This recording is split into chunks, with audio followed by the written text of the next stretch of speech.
She demanded I propose again because the lighting was bad the first time and I need content for TikTok. I replied, let's do it. I took her to a fancy restaurant, got down on one knee, and tied my shoe. Then I walked out and left her with the bill. The video of her crying that went viral for the wrong reasons.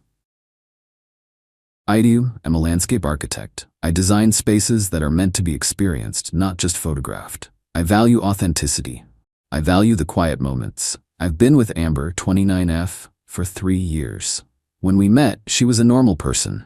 She liked hiking, she liked cooking, she liked living. But about a year ago, she decided she wanted to be a lifestyle influencer.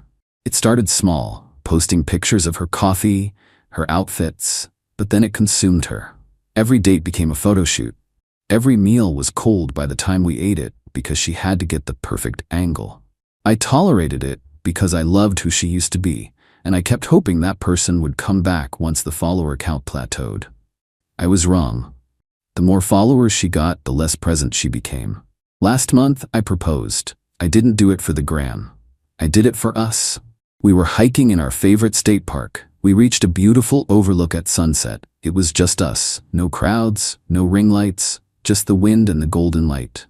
I got down on one knee. I poured my heart out. I told her she was my best friend. She said yes. She cried. It was perfect. Or so I thought. Yesterday, Amber sat me down. She looked serious. Babe, she said, scrolling through her phone. We have a problem. What? Is the ring okay? The ring is fine. It's the proposal. I can't post any of these photos. Why not? The lighting is terrible. The sun is behind you. My face is in shadow and my hair looks frizzy. Plus, you didn't even hire a hidden photographer. It looks low budget. I stared at her. It was a hike, Amber. It was intimate. Intimate doesn't get likes, Mike, she snapped. I need content. Engagement content is huge right now. I could get brand deals for the wedding if we go viral. So, here's what we're going to do. She pulled up a spreadsheet, a literal spreadsheet. We are going to do a re-proposal. You need to book a table at Lumiere, the most expensive French restaurant in the city. Wear your navy suit. I bought a new dress. You'll propose at dessert. I've already hired a videographer to capture it from 2 angles. You need to cry a little bit this time. It plays better. I felt a cold knot form in my stomach. She didn't want me. She didn't want the marriage. She wanted the content. Our actual engagement, the moment I pledged my life to her, wasn't enough because the lighting was bad. You want me to fake a proposal? I asked. It's not faking, it's optimizing. Don't be difficult, this is for our future. Stamela, think of the engagement numbers. Okay, I said. Let's do it. She squealed and clapped her hands. Yay. Okay, reservation is for Friday at 8 p.m. Don't be late. And get a haircut. She didn't notice the tone of my voice. She didn't notice that I didn't smile. She was too busy texting her videographer. I didn't get a haircut. I did, however, go to the bank. I withdrew my half of the wedding fund we had started. Then I called my landlord and asked if I could break my lease early. He said yes, for a fee. I paid it. I packed my essentials while she was at her glam squad appointment. I moved them to my brother's house. Friday night arrived. I put on my navy suit. I looked sharp. Amber looked incredible, I'll give her that. She was wearing a red dress that probably cost more than my first car. Her makeup was flawless. She was in influencer mode, checking her reflection every 30 seconds, snapping selfies in the Uber. Remember, she whispered as we walked into Lumiere. Wait for the soufflé, that's the cue. We sat down. The restaurant was stunning. Crystal chandeliers, velvet chairs, the smell of butter and truffles. The videographer, a guy named Chad with a massive camera, was lurking in the corner, pretending to film the wine rack. Amber ordered for both of us. We need the aesthetically pleasing dishes, she told the waiter. The lobster thermidor and the truffle risotto, and the most expensive champagne you have. We're celebrating. She didn't ask if I liked lobster. I'm allergic to shellfish, she forgot. Again. She spent the entire dinner on her phone teasing the big announcement to her followers. Something magical is about to happen. Stay tuned. I sat there, drinking my water, watching the woman I thought I loved turn into a marketing algorithm. The waiter cleared the plates. Amber kicked me under the table. It's time, she hissed. Go to the bathroom and check your hair, then come back and do it. I nodded. Okay. I went to the bathroom. I looked in the mirror. I didn't see a fiancé. I saw a prop. I adjusted my tie. I walked back out. The souffle arrived. It was huge and fluffy. Chad, the videographer, stepped out from the shadows, camera rolling. The restaurant went quiet. People were watching. The lighting was admittedly perfect. Amber looked at me, eyes wide, hand over her mouth in a practiced pose of shock. She was ready. I walked up to the table. I locked eyes with her. I slowly lowered myself down on one knee. Amber gasped. A tear, fake, rolled down her cheek. "Oh my God, Mike." I reached down. I grabbed the laces of my left shoe. I untied them. Then I tied them again. Slowly. A double knot. The silence in the restaurant shifted from anticipation to confusion. Amber froze. Her smile faltered. "Mike, what are you doing?" I stood up. I brushed off my knee. "Shoe was untied," I said loudly enough for the camera to pick up. "Safety first." "Mike," she hissed through her teeth. "Do it now. The camera is rolling." I looked at her. I looked at the lens. "I already did it, Amber," I said comfortably. "On the mountain. Remember? The place with the bad lighting. That was real. This is a circus. And I'm retiring from the circus."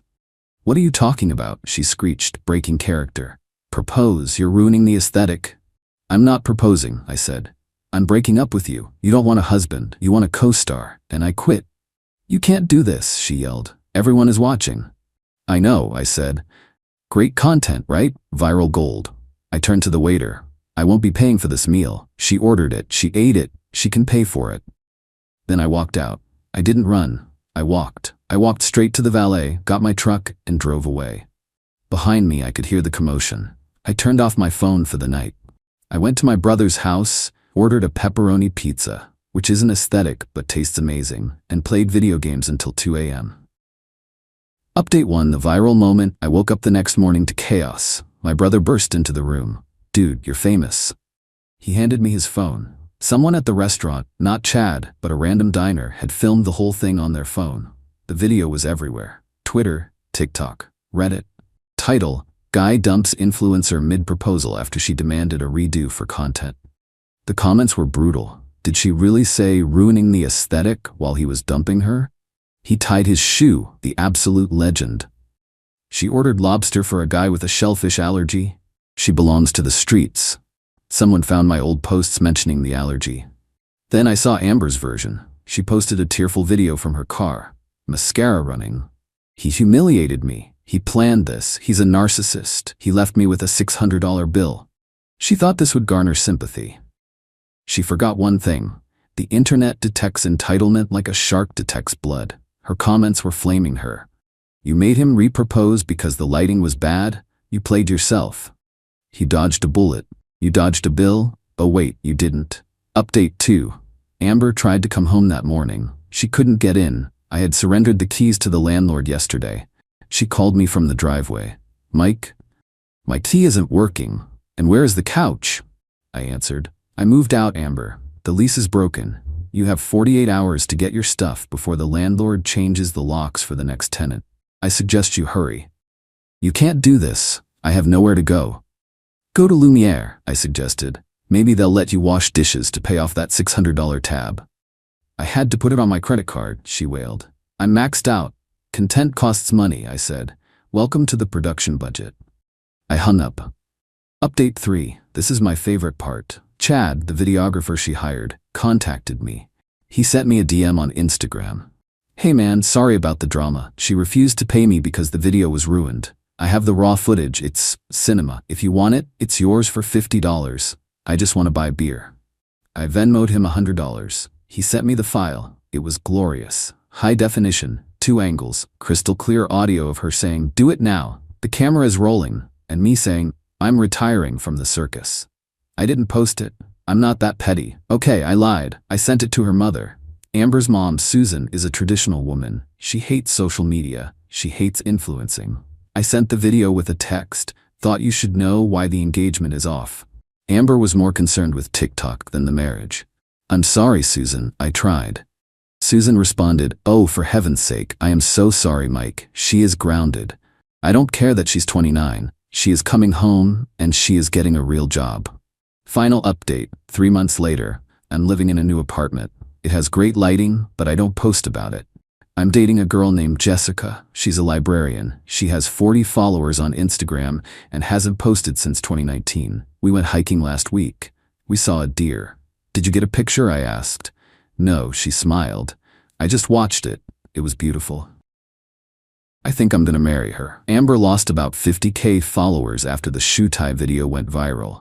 Brands dropped her because she became the face of entitled influencer. She tried to pivot to villain-era content, but it just came off as sad. Last I heard, she moved back in with Susan. Susan makes her pay rent.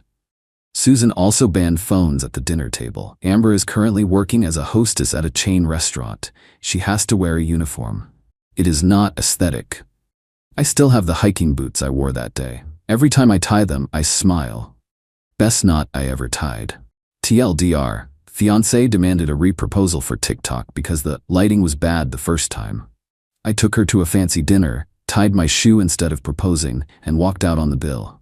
She went viral for being entitled, lost her followers, and moved back in with her mom.